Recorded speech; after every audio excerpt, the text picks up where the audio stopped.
Hi, I'm with the verbal assassin, Pete Buttigieg. Thank you so much for coming on my YouTube channel. Thanks for having me. This Good talking with you. Incredible. I'm excited. I have to say, my subscribers love you more than anyone else. So they are going to be very happy you're here. Me too. I'm happy to be here. Thanks for having me on. Thank you for being here. I wanted to get a sense of, I think the themes of the week have been freedom, moving forward. Your speech tomorrow, would you say you're going to be calling upon those same themes? Yeah, I'm still polishing it, but what I really want to talk about is how our politics can be different and better. Part of what I'm seeing is not just the policies. America agrees with us on the policies. We need to remind them of that. Not just the results. The results have been better in these years than they were under Donald Trump. We don't want to go back. But something that's kind of broader and even bigger than that, which is just what it's like to be an American, and whether we can count on the continued expansion of rights and freedoms in our lifetime, or whether the loss of the right to choose was the beginning of a retreat that would show us that we had lived to see the high watermark of rights and freedoms in this country. We can't let that happen. I think that's really important to convey. What goes into the speech writing process?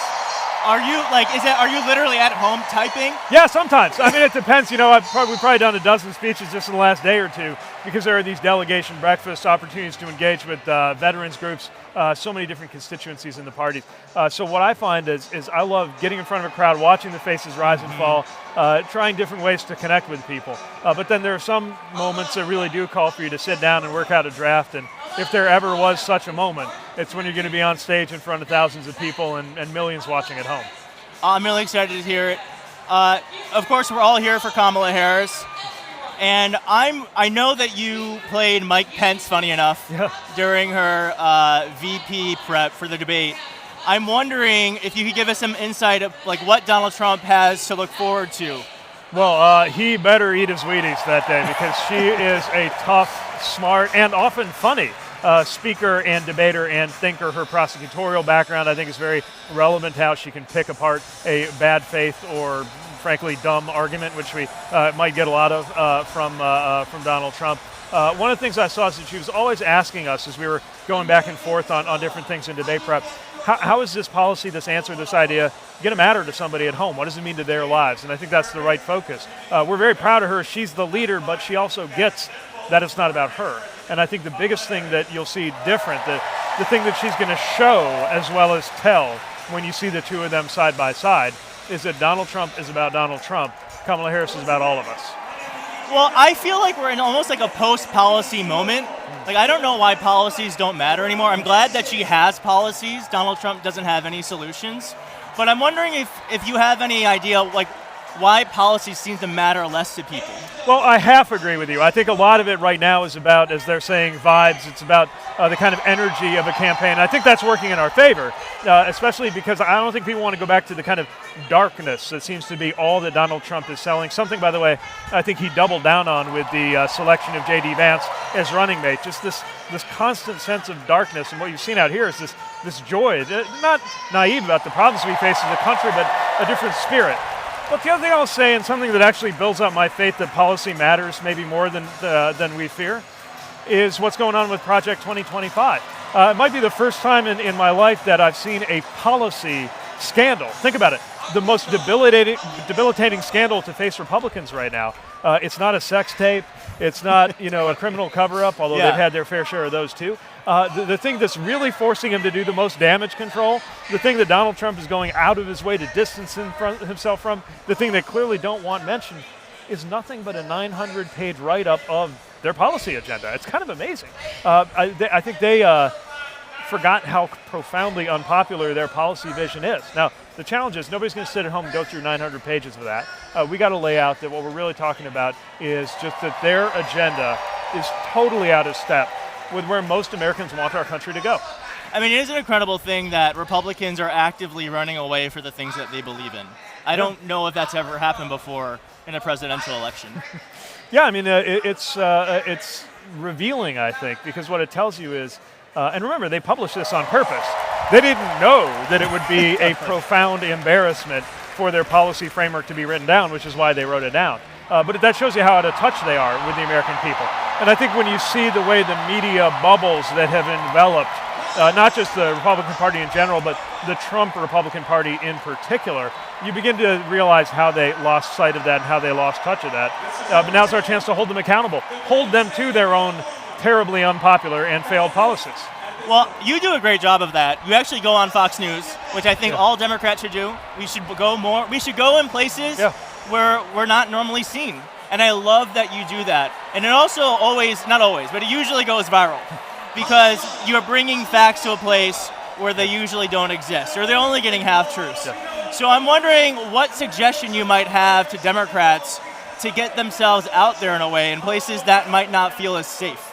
Yeah, I think take the message to unexpected places, because anywhere you go, you're going to find fellow Americans and human beings. And I know that in the living rooms of people watching Fox News, even if the network isn't always reporting on things in what I would consider to be good faith, lots of people are tuning in good faith. And I can't blame them for not embracing our message if they've literally never heard it. But you don't have to be somebody who's invited to go on television to do that. Going into those spaces, it can be uncomfortable, but often it starts close to home. I'm not asking you to, find the nearest MAGA bar and go in, at happy hour and proclaim the Democratic message. I'm saying talk to your cousin, your friend, somebody you work with, somebody you know from church, somebody you served with in the military, who you know is a good person, but you also know won't vote our way unless you reach out to them and let them know what it means to you. Often that actually, more than any viral internet moment, more than any television appearance, is what has been shown to most move somebody in how they vote or whether they vote. I do think one of the problems we find ourselves in is we're so siloed. But I do think that the beautiful thing about what you do, at least, is you show up and you give the benefit of a doubt, and I think part of the problem with Trump is he's turned us all into enemies. Yeah. And I think that we have more alike than we do different. And so I think you're going on Fox News, to me, is like an action of saying, hey, we're actually more alike than we are different.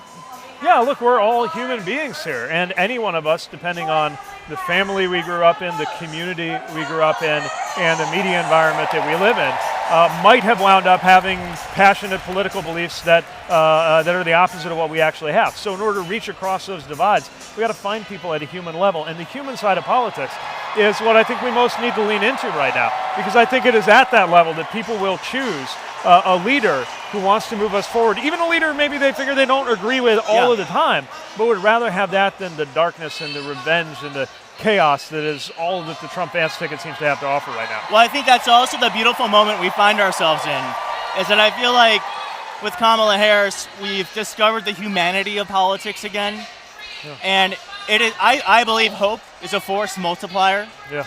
And so to be hopeful about something has magnified the possibility of a win. Absolutely. Yeah. No, I think we are hopeful not just of a victory, but there's a sense of hope that the future could be better. We've seen a lot of gains already. We have a lot of unfinished business. And something else I'm actually hopeful about is an opportunity to have a normal Republican Party again.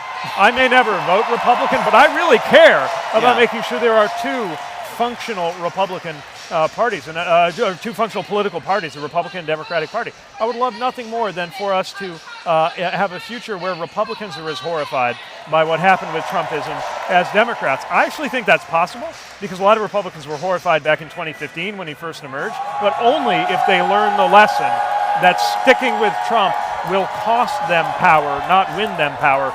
We have a chance by making sure he didn't just lose in 2020, he didn't just lead them to defeat in 2022, but lost again in 24.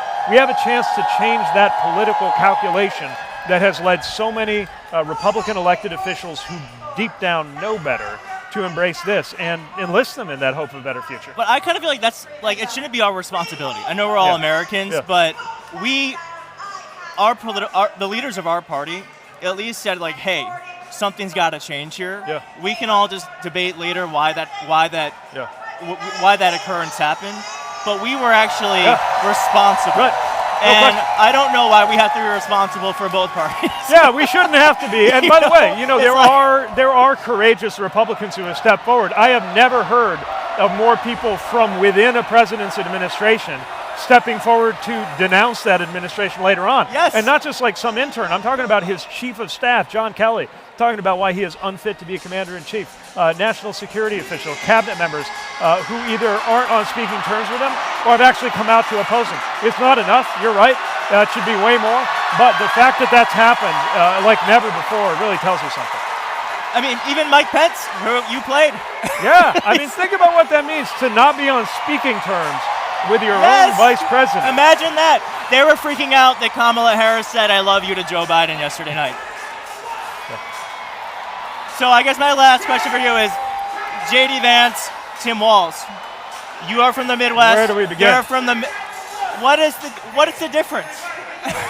Well, first of all, just because you happen to live in a Midwestern state doesn't mean you embody Midwestern values. That's right. I'm from Michigan, FYI. Oh, there you go. Yeah. So, like, look, where we grew up, Indiana, Michigan, I think Ohio, Minnesota for sure, people value humility. They value decency. They value honesty.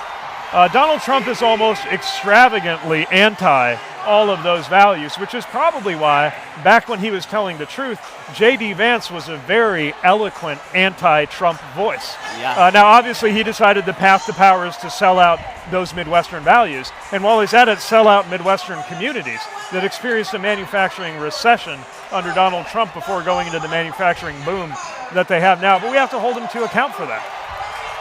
Yeah. Oh, and I want to mention something about Tim Walsh. Yes. I've seen so many campaigns spend so much money trying to make their candidate seem like the kind of guy who would be a football coach and a teacher and a National Guardsman. He really is that guy. It's amazing. I was actually really nervous about him. He was the one I knew the least knew the least about, but he's actually, I think he's been the perfect counterpart to Kamala Harris. So I mean, this is my first convention. It's incredible. It's so nice to talk to you. Thank you everyone for watching. Please like and subscribe. Like and subscribe for more. And I will see you tomorrow in your speech. Great. Looking forward to it. Thank you so much. Thanks so much. Thanks. I don't know what's wrong with you young people. You think you just fell out of a coconut tree?